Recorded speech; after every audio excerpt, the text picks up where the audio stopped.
The Final Fantasy Takeover, Saga Creatures. You thought Sagas were strong, now they attack. Summon. Yojimbo is 4 mana for board control, pillow fort, and resource generation. And if you blink him, do it all again. On this channel, we are big supporters of spot removal. As much as we want to make pure creature decks, or stick purely to a concept that is not always feasible because of threats that an opponent may provide to counter your strategy. Therefore, it is often a good idea to put spot removal even into the most casual free-flowing of commander decks, but it is absolutely mandatory in the higher levels of play. Yojimbo provides that while also providing protection from creatures. 2 mana is more than most players are willing to spend when they can just attack the other players for free.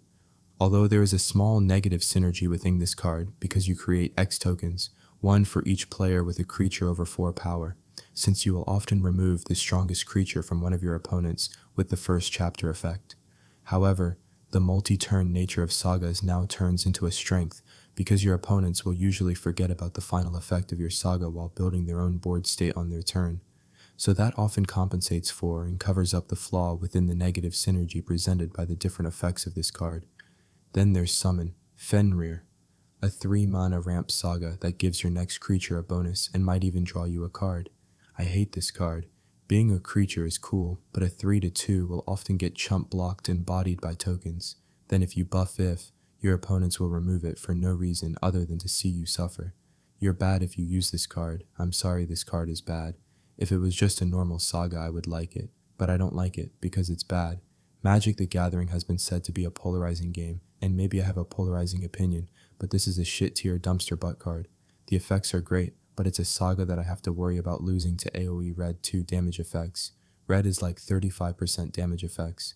Why would you be dumb enough to use this unless you haven't really thought about it and haven't really used it in a lot of situations yet?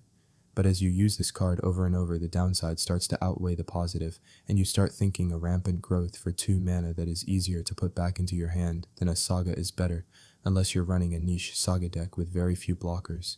Summon, Bahamut is pure chaos. 9 mana, yes, but it's a 9/9 flying dragon that destroys 2 permanents, draws cards, and then drops a Mega Flare that deals damage equal to the total mana value of your board, to each opponent, in mono green ramp or reanimator. This thing is a closer. I love Bahamut. I love the character, so I will cope impossibly hard. I will seethe and cope forever that this is a strong card. I don't care. A man must stick to his core values. One of my core values is appreciating characters that I like. However, another one of my core values is valuing power gaming that stretches to me valuing efficiency in my life. So the clash of these 2 core values leaves me upset and confused. So I power cope that this card is good and close my eyes to the haters. Yes, it's hypocritical, but I'll be a hypocrite for Bahamut. And don't sleep on Summon, Valifor. This is a good fun card. It is too expensive to be broken, but it is powerful for the mana cost. Part of me wants to hate on this card because giving fun things to blue players makes me sick. I know those disgusting blue players will take a 25-minute turn, which resembles playing solitaire if we give them the chance, and this card protects the blue player until they get that chance. With all that being said, I myself am a blue player. I myself like this card, so the truth behind the matter is I want to hate. But a repeated tap effect is funny, because repetition is one of the most common comedic devices. Although repetition can be tedious, it is hilarious when you are the one doing it. Sagas are an amazing card type, especially in this new Final Fantasy set. Thank you everyone for watching.